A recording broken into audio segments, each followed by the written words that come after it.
Запознайте се с Нем-Нем, 14-годишна котка, постъпила при нас по спешност заради силно влошено дишане. След провеждане на необходимите диагностични тестове, установихме, че има плеврален излив.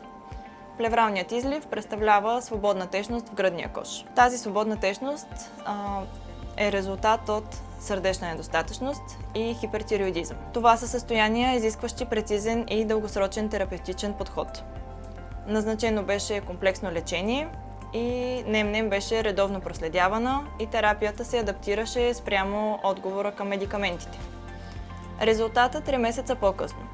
Стабилно общо състояние, добър апетит, покачване на тегло, абсолютно нормално дишане. С възрастта настъпват много промени при нашите домашни любимци. Затова заповядайте в Обединена ветеринарна клиника, заедно да се погрижим за тях.